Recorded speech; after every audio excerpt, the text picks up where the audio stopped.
अस्सलाम वालेकुम व्यूअर्स, मैं Mohammad Hasan W3 web school .net की जानिब से।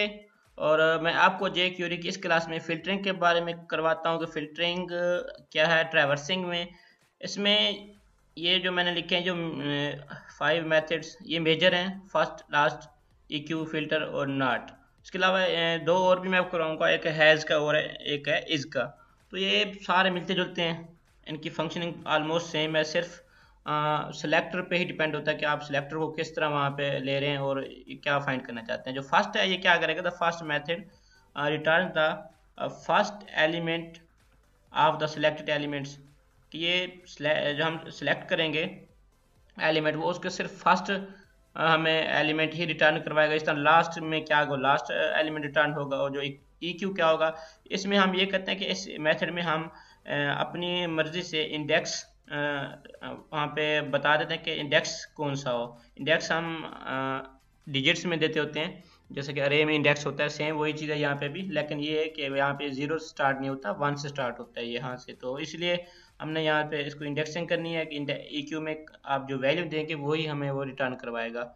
इसी तरह नॉट में क्या होगा, फिल्टर पहले कर लेते हैं कि फिल्टर क्या करेगा। Filter method lets you specify criteria elements that do not match the criteria are removed from the selection. ये इस क्या करेगा कि हम इसमें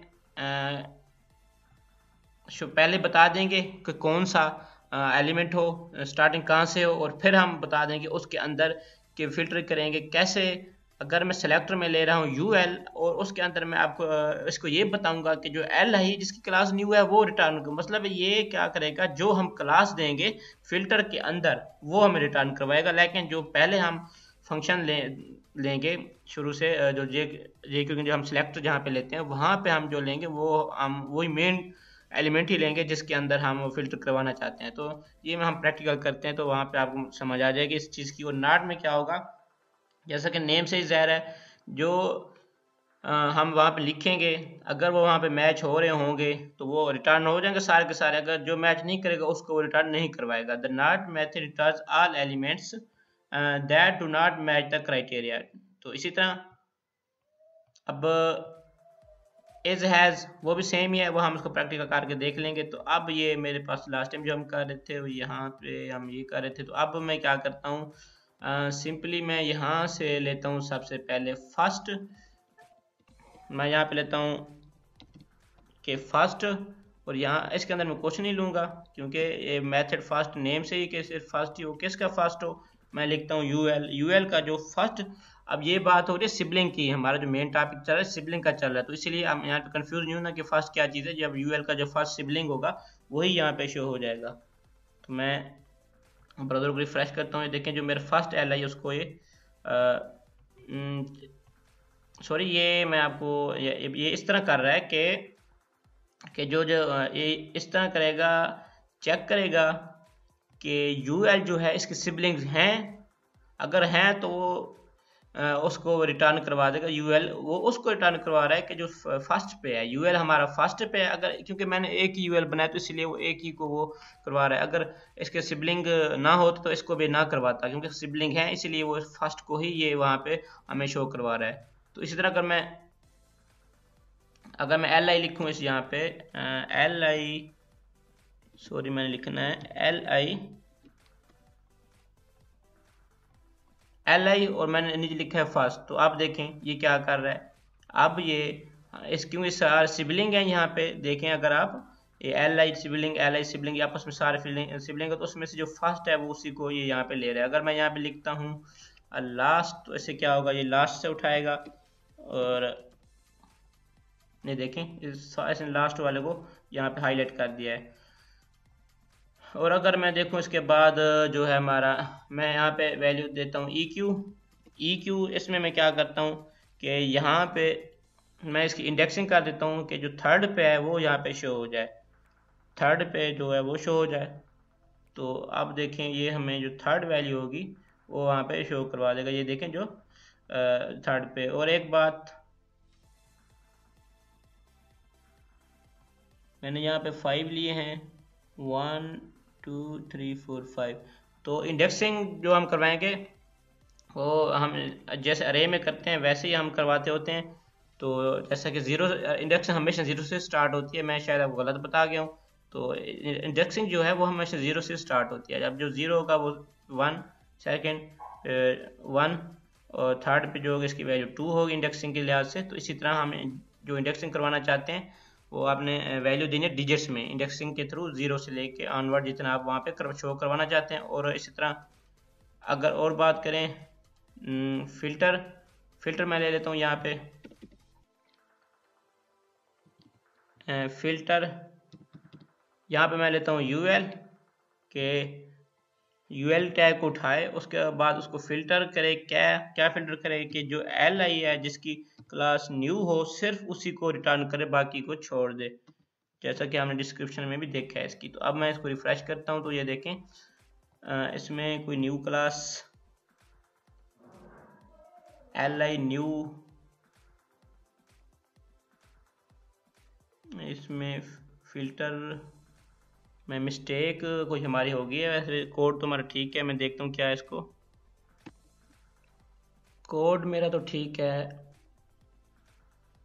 यस, ये हम यहाँ पे एल आई नहीं ले सकते क्योंकि मैं जब फिल्टर करवा रहा हूँ तो मैं एल आई को यहाँ पे लूँगा कि वो क्लास को चेक करेगा कि क्या ये क्लास यहाँ पे है या नहीं। एल आई वो इसी को उठाएगा ना कि एल आई उसके अंदर जो क्लास है वो इसी को उठा रहा है, क्योंकि यहाँ से हम यू एल नहीं ले रहे, बात सिबलिंग की ही हो रही है। तो आप ये देखें, अब ये उसने उसी को यहाँ पे हाईलाइट किया है जिसकी क्लास मैंने न्यू रखी थी। उसके बाद मैं यहाँ पे रखता हूँ कि नॉट,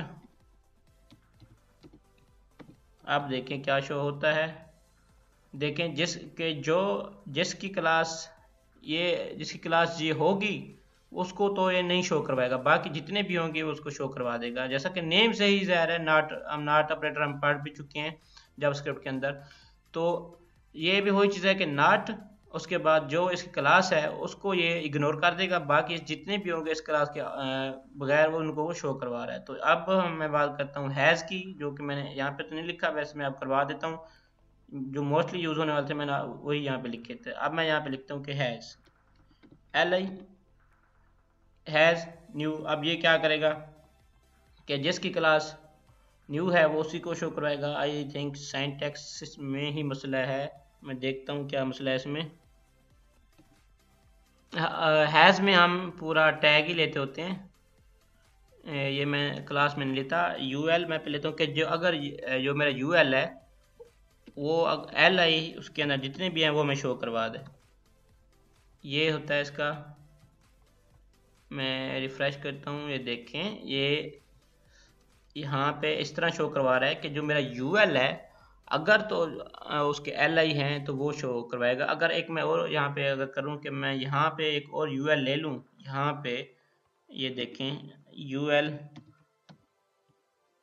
अब मेरे पास इस वक्त जो यू एल है वो दो हैं इस वक्त।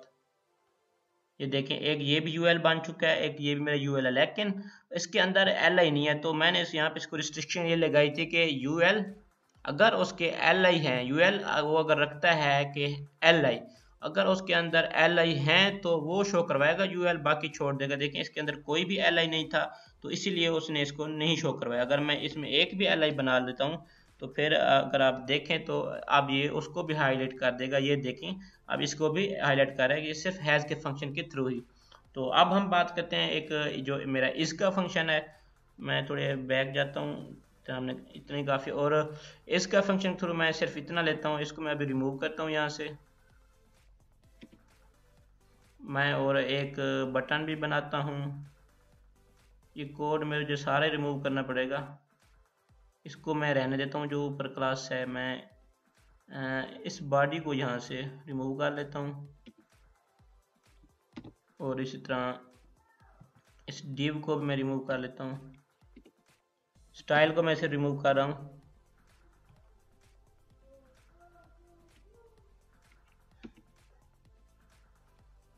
अब मैं एक यहाँ पे लेता हूँ कि जब एक बटन भी मैं पहले बना लेता हूँ। यहाँ पे एक बटन पे जब क्लिक हो तो क्या हो, हम वहाँ पे jQuery के अंदर लिखते हैं क्लिक, वैसे शो करो कि वहाँ पे क्लिक वैल्यू शो होगी। यहाँ पे अब मैं फंक्शन लेता हूँ, पहले मैं बेसिक सिंटैक्स लेता हूँ जे क्यूरी का, और उसके बाद मैं यहाँ पे कुछ टाइप करता हूँ। सिलेक्टर मैं लूँगा कि जब बटन पे क्लिक हो तो मेरा एक फंक्शन रन हो। क्या वो फंक्शन हो सकता है? सॉरी, मैंने यहाँ पे पहले लेना होता है क्लिक, और यहाँ पे जब मैं लेता हूँ फंक्शन, जब रन हो तो मेरी एक इफ कंडीशन चले। अब इस इफ कंडीशन के अंदर मैंने क्या करना है कि यहाँ पे चेक करवाना है कि अगर इफ कंडीशन जो है, इफ कंडीशन हम इस तरह लिखते होते हैं ये। अब मैं यहाँ पे लिखता हूँ कि डॉलर साइन, उसके बाद मैं लेता हूँ कि जो मैं सिलेक्टर मैं लूँगा इस डॉलर साइन, ये jQuery का बेसिक सिंटैक्स मैं यहाँ पे ड्रा कर रहा हूँ ये। अब मैं यहाँ पे लेता हूँ एक सिलेक्टर, सिलेक्टर मैं लेता हूँ कि अगर जो मेरा एल आई है, अगर उसका पेरेंट यूएल हो, जो मेरा एल आई है अगर उसका पेरेंट यूएल हो तो हमें अलर्ट शो करवा दे। ये मैं चीज़ शो करवाना चाहता हूँ। पेरेंट यहाँ मैं पे लेता हूँ डॉट इज के अंदर मैं यहाँ पे शो करवाता हूँ कि अगर उसका जो पेरेंट है वो यूएल हो। ये देखें, मैंने सिंपल सा कोड लिया, कोई इतना डिफिकल्ट नहीं है कि मैंने इफ कंडीशन ली, उसके अंदर मैंने ये इफ कंडीशन के अंदर ही मैंने ये jQuery का सिंटैक्स लिया है, और यहाँ पे मैंने ये बताया है कि इस के फंक्शन के थ्रू ये शो करवाना चाह रहा हूँ कि जो अगर li है, जो li है अगर उसका पेरेंट यूएल है तो वो हमें शो करवाए, क्या कुछ फंक्शन शो करवाए। मैं यहाँ पे सिंपली अलर्ट ही ले लेता हूँ। अलर्ट मैं लिखता हूँ parent of ul is parent of li is ul, that's it। अब मैं यहाँ पे इसको इस तरह करता हूँ। अब मैं इसको अपने ब्राउज़र में रन करता हूँ, ये हमें शो हो रहा है। जब मैं इस पर क्लिक करता हूँ देखें हमें शो करवा रहा है parent of L I S UL, ये हमें सक्सेसफुली रन करवा रहा है, क्योंकि ये देखें यहाँ इसका ही पेरेंट है, यू एल एल आई का ही पेरेंट है। अगर ये इसका पेरेंट ना होता तो हमें शो ना करवाता। कैसे, मैं आपको एक और यहाँ पे एक चीज़ बता देता हूँ, क्योंकि पेरेंट सिंगल लेवल होता है तो मैं सॉरी मैं यहाँ पे एल ही लेता हूँ, यहाँ पे मैं इसको कर लेता हूँ डिव टैग। अब वो जो डिव है वो इसका ग्रैंड पेरेंट तो है लेकिन इसका पेरेंट नहीं है। तो अब मैं इसको रिफ्रेश करता हूँ, ये देखें हमें कुछ भी नहीं शो करवा रहा। वो हम एल्स कंडीशन में लगा सकते थे लेकिन मैंने एल कंडीशन नहीं ली, तो इसे देखें अब कुछ नहीं शो करवा रहा, क्योंकि ये पेरेंट हमेशा सिंगल लेवल ट्री होता है, सिंगल लेवल डाउन ट्री होता है। तो इसलिए मैं ये कर रहा हूँ कि एल आई को चेक करवा रहा हूँ डिव के थ्रू। डिव इसका ग्रैंड पेरेंट है लेकिन पेरेंट यूएल ही है, लेकिन मैं यहाँ पे मैंने इसको चेक कराया था पेरेंट, तो इसीलिए यहाँ पे हमने यूज़ करना है यूएल। अगर यूएल पेरेंट है तो फिर ही वो हमें अलर्ट बॉक्स शो करवाएगा, नहीं तो वो हमें कुछ भी नहीं शो करवाएगा। ये देखें इस वक्त ये सक्सेसफुली रन हो रहा है। तो फ्रेंड्स इस क्लास तक हमारे जो ट्रैवर्सिंग का टॉपिक था jQuery के अंदर सारा कंप्लीट हो चुका है। बहुत ही इंटरेस्टिंग टॉपिक था ये। आपने इसको अच्छे तरीके से प्रैक्टिस करनी है, क्योंकि हम जब कोई बड़े बड़े प्रोजेक्ट बनाते हैं तो वहाँ पे हम इनको मोस्टली यूज़ करते होते हैं। ये सारी बात सिलेक्टर्स पे होती है कि आप किस तरह से सिलेक्टर ले रहे होते हैं, क्योंकि इनकी जो लॉजिक थी वो ऑलमोस्ट सेम ही थी सारों की। तो एक और बात कि मैं आपको अक्सर बताता रहता हूँ कि मेरी वेबसाइट है w3webschool.net, आप इसको वक्त के साथ साथ विजिट करते रहें ताकि आपको लेटेस्ट जो भी अपडेट्स हो वहाँ पे मिलती रहें। उसके अलावा जो मेरा यूट्यूब और डेली मोशन का चैनल है आप उनको भी सब्सक्राइब या फॉलो कर लें, क्योंकि वहाँ पे मेरी तमाम वीडियोस अवेलेबल हैं, और वहाँ पे जो भी वीडियोस मेरी अपलोड होगी न्यू वो भी आपको वहाँ पे अपडेट्स मिलती रहेगी। तो मिलते हैं अगली क्लास में। अगली क्लास से हम अपने छोटे छोटे प्रोजेक्ट्स पे वर्क स्टार्ट करते हैं। तो अल्लाह हाफिज़।